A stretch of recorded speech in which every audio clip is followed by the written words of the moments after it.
Sa ibang balita, 271 matataas na kalibre ng armas na isinuko sa autoridad sa Maguindanao del Sur ang sinira ngayong araw kasabay ng awarding ng Livelihood Assistance to Small Arms and Light Weapons Program beneficiaries. Ang news now mula kay Marcus Uy.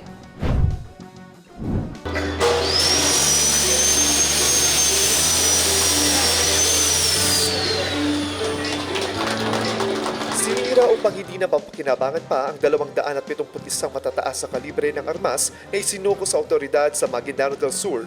Ang awarding of livelihood assistance to small arms and light weapons program beneficiaries at destruction of turn-into-loose firearms ay sinagawa ngayong araw sa provincial capital, Buluan, Maguindanao del Sur.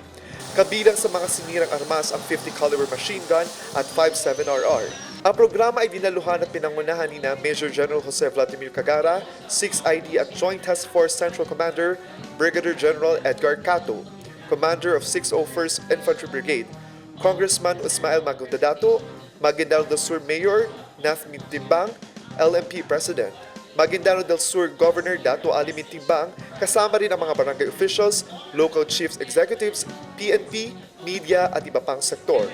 Isa ito sa pinakamagandang makikita natin na na-contribute natin sa programa ng national government na Peace and Reconciliation. Para magkaroon tayo ng normalization ay ito ang isang palatandaan na kung wala nang masyadong baril, meaning ang mga tao ay mga taong nagre-rebelde ay sumusunod na sila sa atin, sa gobyerno. Hanggang ngayon sinisikap pa rin natin na lahat ng mga naiwan na loose firearm ay at loose hindi lang loose firearm kundi loose command ng mga tao. Loose. Ay sinisikap natin na paano sila makabalik sa atin, sa gobyerno. Bigyang diin ni Governor Mintimbang sa kanyang mensahe ang pagpapanatili at pagpapalakas ng kapayapaan sa lalawigan. Ipinaliwanag niya ang mga hakbang at mga proseso sa pagsasagawa ng programa at binigyang diin ang kahalagahan ng pakikipag-ugnayan sa lokal na pamahalaan, katuwang si General Cato. Ibinahagi rin ng gobernador ang Balik Barangay Program na layuning palakasin ang komunidad at seguridad sa lalawigan. Nananawagan naman si General Cato sa mga hindi pa nagsusuko ng kanilang firearms na isumiti na ito upang masiguro ang kaligtasan at kapayapaan sa Maguindanao del Sur. Since January, nasa 365 talaga yung firearms, hindi naman magkasya dito kaya hindi natin nilagay. And sa personality, more than 100 na yung nag-surrender.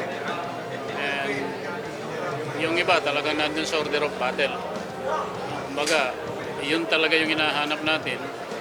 In fact, hindi niya siguro narinig na merong inkwentro pa. No? Ito yung panawagan namin. No? Lahat na may loose firearms, as much as possible, surrender nyo na. Mabibigyan pa kayo ng hanap buhay.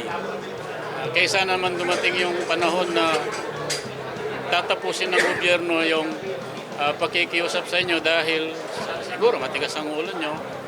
At we will come up with the operation. At pag nahuli kayo, sabi ko nga, dalawang bagay. Pag nahuli kayo, kulong. Pag hindi kayo nahuli, baka hindi natin alam kung nasaan kayo.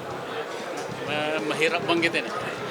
Bukod sa pagsuko ng mga loose firearms, isinagawa rin ang pagbibigay ng livelihood assistance sa mga benepisyaryo ng Small Arms at Light Weapons Program.